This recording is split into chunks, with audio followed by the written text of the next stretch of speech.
everyone. Please turn on your notification bell each time we bring to you the latest happening. Endeavor to subscribe. Those of us who are not subscribed to this day TV channel, thank you as you do so. This is Omoyele Sowore, as he banter other political aspirants, other presidential aspirants who are aspiring to be the president of this nation in the next 4 years. And he talk about their capability, what they can offer and what they cannot offer. He really banter each other. He talk about APC, PDP and Labour Party's candidates as he messed them up on the interview. Thank you. Now, amid allegations of politicians inciting violence against their opponents as Nigeria's 2023 elections draw near, there are also concerns being raised about why a country where more than half the population is under 35 seems to consistently elect gerontocrats. So, with this in mind, the presidential candidate of the African Action Congress in the upcoming ballot, Omoyele Sowore, has challenged other politicians gunning for the top job to join him in a marathon. Mr. Sowore, who's 51 years old, tweeted that he would be participating in the Lagos Marathon next week and was looking for runners to join. He named presidential frontrunners Atiku Abubakar and Bola Ahmed Tinubu, who are both in their 70s, as well as 61-year-old Peter Obi, suggesting they should also compete in the race. So, is this a jolly good crack, or is Mr. Sowore serious? Well, for more on this and other election-related matters, I'm joined now in the studio by the presidential candidate of the African Action Congress, Omoyele Sowore. Great to see you, Mr. Sowore. Thank you, and great to be here. Thank you very much indeed for joining us. Is that tongue-in-cheek, this challenge you've thrown out to Atiku, Tinubu and Obi, who are, Atiku and Tinubu in their 70s, Obi in his 60s, calling for them to join you in the Lagos Marathon next week? What's the idea behind that?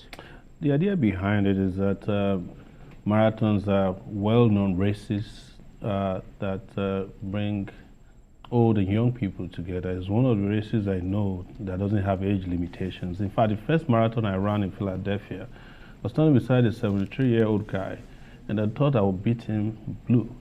But after 3 miles, I couldn't see the back of his head anymore. So anybody could run a marathon. But most importantly, after the death of Yaradua and his health, I think health has become a major conversation around elections. And if you remember in 2019, Atiku released a photo of himself on a treadmill. Buhari tried to do something that makes him look a bit fit. So we are returning back to the discussion about health, and that people who want to govern a sick country should at least be able to do healthy things. And one of it is taking a run. But here is the caveat. Well, it doesn't have to be a marathon. It doesn't have to, that's the caveat. I'm actually doing only 10K. Right. But I've done 8 marathons in my lifetime. They don't have to do 10K. Maybe just like 500 meters.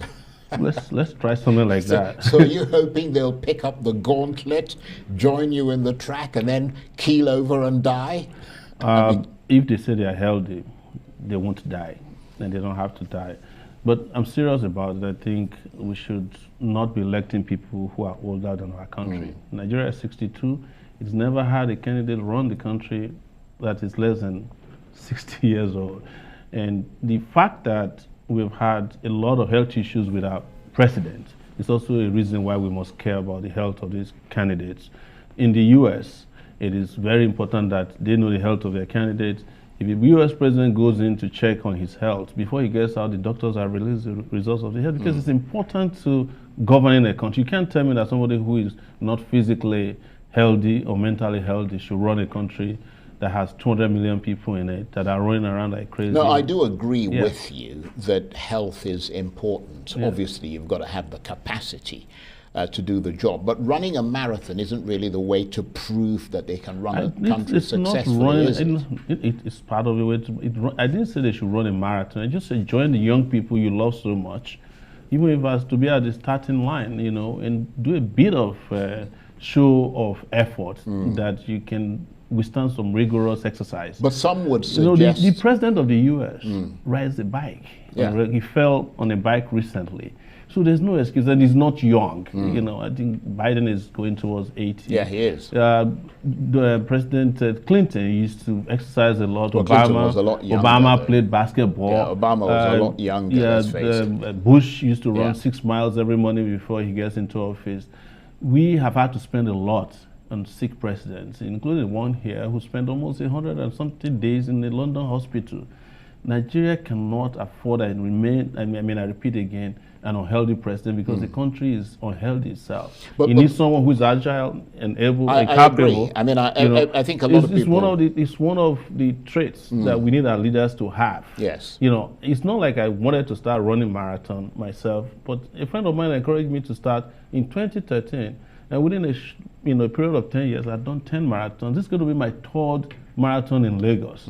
But let me also say that the president of a young nation like ourselves must encourage healthy living, must encourage sports. Do you know how much marathons bring into the Kenyan economy, the Ethiopian economy, Uganda, and all those countries that are doing, you know, participating in marathons? So even just it's the also a revenue earner. the optics of having the presidential candidates taking part exactly. is psychologically a good boost. Exactly. Nevertheless, I mean, as we were saying, I mean, some would argue that the marathon is not the best judge. I mean, they would say that on the other side of the fence, many of the so-called political power brokers are reluctant to take a risk with a younger candidate like yourself, who they think is untested. I mean, in the cold light of day, some people would see that as the bottom line, wouldn't they?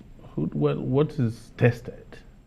Well, you've never been in elected office. No, I've never been elected office, but I've been tested to be able to bring a process that elects people, democracy.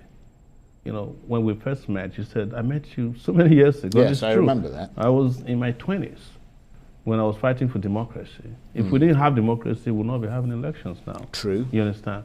So how do you need to be tested? It's character, it's competence, it's capacity, you know, it's alertness. Part of it is also mental fitness, because you can be 51 and not be mentally and physically fit. That is true. You know, you can be very young and useless. That's the truth. So to have been a governor is not a reason to elect somebody, especially when you've been governors and you governed terribly. You don't have anything to show for 8 years of being in office, no schools, no roads, no hospitals. So their kind of experience is not the experience we need. The experience we need is of a tested character. And that's what countries look for. The guy who's waging war in Ukraine was a comedian, right? The US president in the last few years before Biden were in their 40s. Obama, in our own area of expertise, activism, was a community organizer. So if there was a hierarchy, I would probably be, you know, higher than him, because I was a student union leader. I've been a media activist. Yeah, but in fairness, I mean, Obama went through the process of Congress and all the rest of it. So. Yeah, he was in the U.S. Congress for a few months. What brought Obama to the national limelight was his speech at the Democratic Convention. Before then, he had even failed in a state senatorial election in the U.S. Did you know that? So after he gave that speech, he had massive exposure, and everybody started asking for him to go to the Senate. He won the senatorial election, and a few months, I would say, after that, they asked for him to be president, and he's regarded as one of the best presidents in the U.S. So if we had to go by their logic, Mandela ought not to have been a president of South Africa after spending 27 years in jail, because the only experience he had was how to keep calm in prison. That's a reasonable argument. Yes. But so, and no country should vote for somebody on the basis of failed experiments and experience. If people claim that they have experience, they have nothing to show for it, no records. Why do we keep looking for those? Where did the experience of these governors put you? Nowhere. None. There's no one of them that can show a school to you that they can send their children to. There's no one of the governors who are running now who can show a hospital in which they can treat themselves for headache anywhere in the country. Right. So if there's you no were one that to- can drive on our road without huge security and convoy and feel safe. Yeah. So why are we using their experience to judge where we should head next. So let's then use you as a potential sort of hallmark bellwether. I mean, if you were to win the 2023 election, what would you do in your first 100 days? I don't do 100 days. I would, would hit the ground. I like that. You do one day. You hit the ground running from the moment you're sworn in. The idea of 100 days mark, yeah, but let's not part waste of the laziness time that has on become arguing part about of our 100 days. So, what would be what would be top of your in tray, and within what time frame would you hope to do that? So first is to arrest the security conundrum in the country. Second is to start working on electricity, to build our electricity capacity, energy capacity as a whole spectrum to a reasonable level within 2 years. Reasonable level meaning that you'll be able to have 24 hours electricity supplied to nothing less than 2. Yeah, but how would you do that? Yes, energy mixes, in whichever part of the country.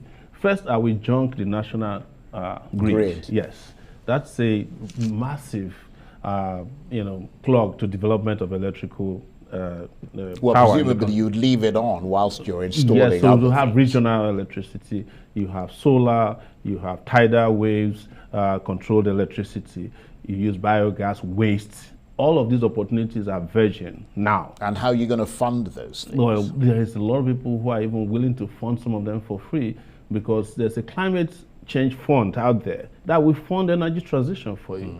But our leaders here, who we are dealing with, the so-called experience funds, don't even know the meaning of climate change. But there are funds out there that helps nations to transform and transition into new energy sources. And we need to do that as well. And the moment there's credible leadership in this country, money will be falling from everywhere. Investment will come your way. Ghana was talking about economic crisis some few weeks ago.